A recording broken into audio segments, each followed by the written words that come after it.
Hello, welcome to my YouTube channel. In this video we tell you about Suez Crisis. The Suez Crisis began on October 29, 1956, when Israeli armed forces pushed into Egypt toward the Suez Canal, a valuable waterway that controlled two-thirds of the oil used by Europe.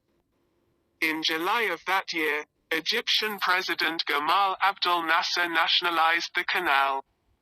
The Israelis were joined by French and British forces, which damaged their relationships with the United States and nearly brought the Soviet Union into the conflict. In the end, Egypt emerged victorious, and the British, French and Israeli governments withdrew their troops in late 1956 and early 1957. The event was a pivotal event among Cold War superpowers. The Suez Canal was built in Egypt under the supervision of French diplomat Ferdinand de Lesseps and was run jointly by a British-French organization. The man-made waterway, which opened in 1869 after 10 years of construction, separates most of Egypt from the Sinai Peninsula. At 120 miles long, the Suez Canal connects the Mediterranean Sea to the Indian Ocean by way of the Red Sea, allowing goods to be shipped between Europe and Asia more directly. Its value to international trade made it a nearly instant source of conflict among Egypt's neighbors, and Cold War superpowers vying for dominance. The catalyst for the joint Israeli-British-French attack on Egypt was the nationalization of the Suez Canal by Egyptian leader Gamal Abdel Nasser in July 1956. The situation had been brewing for some time. 2 years earlier, in the wake of World War II, the Egyptian military had begun pressuring the British to end their colonial-era military presence, which had been granted in the 1936 Anglo-Egyptian Treaty, in the Canal Zone. Nasser's armed forces also engaged in sporadic battles with Israeli soldiers along the border between the two countries. And the Egyptian leader did nothing to conceal his antipathy toward the Zionist nation, supported by Soviet arms and money. And furious with the United States for reneging on a promise to provide funds for construction of the Aswan Dam on the Nile River, Nasser ordered the Suez Canal seized and nationalized, arguing tolls from the ships passing through the canal would pay for the Aswan Dam. The British were angered by the move and, during secret military consultations, sought the support of the French, who believed that Nasser was supporting rebels in the French colony of Algeria, and of neighboring Israel for an armed assault to retake the canal. The Israelis struck first on October 29, 1956. 2 days later, British and French military forces joined them. Originally, forces from the three countries were set to strike at once. But the British and French troops were delayed, behind schedule but ultimately successful. The British and French troops landed at Port Said and Port Fouad and took control of the area around the Suez Canal. However, their hesitation had given the Soviet Union, also confronted with a growing crisis in Hungary, time to respond.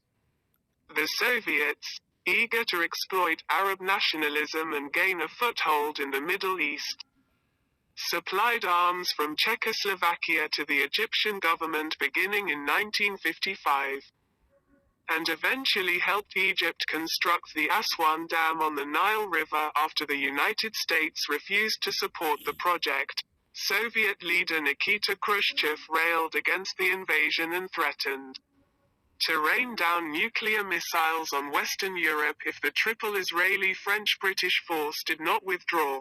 The response of President Dwight Eisenhower and his administration was measured.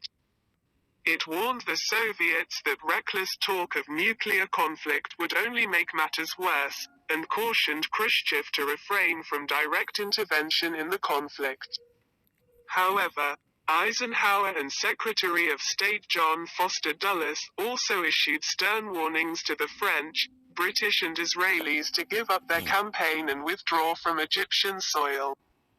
Eisenhower was upset with the British in particular for not keeping the United States informed about their intentions. The United States threatened all three nations with economic sanctions if they persisted in their attack. The threats did their work. British and French forces withdrew by December. And Israel finally bowed to U.S. pressure, relinquishing control over the canal to Egypt, which reopened the Suez Canal in March 1957. The Suez Crisis marked the first use of a United Nations peacekeeping force.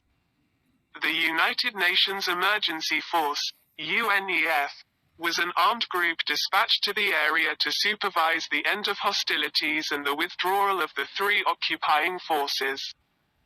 In the aftermath of the Suez Crisis, Britain and France, once the seat of vast colonial empires, found their influence as world powers weakened as the United States and Soviet Union took a more powerful role in global affairs. British Prime Minister Anthony Eden resigned 2 months after withdrawing British troops. The crisis made Nasser a powerful hero in the growing Arab and Egyptian nationalist movements. Israel, while it did not gain the right to utilize the canal, was once again granted rights to ship goods along the Straits of Tiran.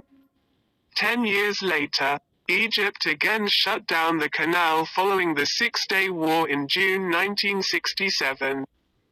For almost a decade, the Suez Canal became the front line between the Israeli and Egyptian armies.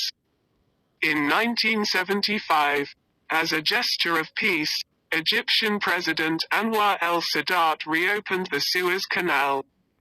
Today, about 300 million tons of goods pass through the canal each year.